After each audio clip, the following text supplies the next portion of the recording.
மரியாதைக்குரிய தலைவர் ராகுல் காந்தி அவர்கள் என்று சொல்லி இருக்கிறார். இவர்கள் இப்பொழுது ஆரம்பித்திருக்கிறார்கள். இஸ்லாமியர்களை தொட்டிருக்கிறார்கள். இஸ்லாமியத்துடைய அடிப்படை தத்துவத்தை சிதைக்க நினைக்கிறார்கள். அதே போல அடுத்த கட்டம் இந்த நாட்டில் உள்ள லட்சக்கணக்கான ஏக்கர் சொத்துக்கள் உள்ள கிறிஸ்தவனுடைய சொத்துக்களுக்கும் இவர்கள் கை வைப்பார்கள். அதிலும் கை வைப்பார்கள். ஏதாவது இந்த மாற்றம் கொண்டு வந்திருக்கிறார்கள். இப்பொழுது வக்ஃப் சட்டத்தில் இது முன்னோடி. அடுத்து இவர்கள் கை வைக்க போகிறது கிறிஸ்தவ சமுதாயத்தை சேர்ந்த சொத்துக்கள். ஆகவே இதற்கு முற்றுப்புள்ளி வைக்க வேண்டும். முதலாக இந்த தீர்மான பாராளுமன்றத்தில் இந்த சட்டத்தை நிறைவேற்றி வக்ஃப் திருத்த சட்டத்தை நிறைவேற்றிய மோடி அரசை எதிர்த்து காங்கிரஸ் கட்சியின் சார்பில் உச்ச நீதிமன்றத்தை மனு தாக்கல் செய்வோம் என்று காங்கிரஸ் கட்சியுடைய செய்தி தொடர்பாளர் பொதுச் செயலாளர் மரியாதைக்குரிய ஜெயராம் ரமேஷ் அவர்கள் கூறியிருக்கிறார்கள். நீங்கள் சிந்தித்து பார்க்க வேண்டும். எப்படி பாரதிய ஜனதா கட்சி இஸ்லாமியர்களை சிதைக்க நினைக்கிறார்களோ, நான் இஸ்லாமிய சமுதாயத்தை சேர்ந்த சகோதர சகோதரிகளை கேட்டுக் கொள்கிறேன். உங்களுக்குள் ஒற்றுமை இருக்க வேண்டும். உங்களுடைய மதத்தின் மீது நம்பிக்கை இருக்கிற நீங்கள் அதை காப்பாற்ற வேண்டும் என்று சொன்னால் நீங்கள் அனைவரும் ஒருங்கிணைந்து செயல்பட்டால் தான் அதை அடைய முடியும்.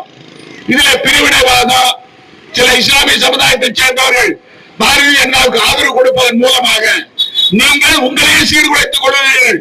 உங்களுடைய மதத்தை அழித்துக் கொள்கிறீர்கள். அதை நீங்கள் உங்களுடைய கருத்திலே கொள்ள வேண்டும் என்று கூறி இந்த மிக சிறப்பான முறையில் குறுகிய காலத்தில் ஏற்பாடு செய்து இந்த கண்டனத்தை தெரிவிக்கின்ற வகையில இந்த நடத்திருக்கின்ற இனாமுல் ஹசன் அவர்களுக்கு நான் நன்றியை தெரிவித்துக் கொள்கிறேன். நான் மாண்புமிகு முதலமைச்சர் ரங்கசாமி அவர்களை கேட்டுக் கொள்கிறேன். நீங்கள் உண்மையிலேயே மதச்சார்பற்ற கொள்கையை கடைபிடிப்பதாக இருந்தால், புதுச்சேரி மாநிலத்தில் எம்மதமும் சத்தமதம் என்று நீ நினைக்கிறார்களா இருந்தால், அதை நடைமுறைப்படுத்துவதாக இருந்தால், தயவு செய்து சிறப்பு சட்டமன்றத்தை கூட்டி இந்த சட்டமன்றத்தில் மத்தியிலே உள்ள பாரதிய ஜனதா அரசு கொண்டு வந்த வக்ஃப் திருத்த மசோதாவை கண்டித்து அதை நாங்கள் புதுச்சேரி மாநிலத்தில் நிறைவேற்ற மாட்டோம் என்று நீங்கள் கண்டிப்பாக ஒரு தீர்மானத்தை ஏகமனதாக நிறைவேற்ற வேண்டும் என்று நான் கேட்டுக் கொள்கிறேன். நாங்கள் செய்தோம். சிஐஏ என்ஆர்சி 2 சட்டம், குடியுரிமை சட்டத்தை மாற்றுவதற்கு நடவடிக்கை எடுத்தார்கள். இஸ்லாமியர்கள் மீது தாக்குதல் தொடுத்தது பாரதிய ஜனதா கட்சி.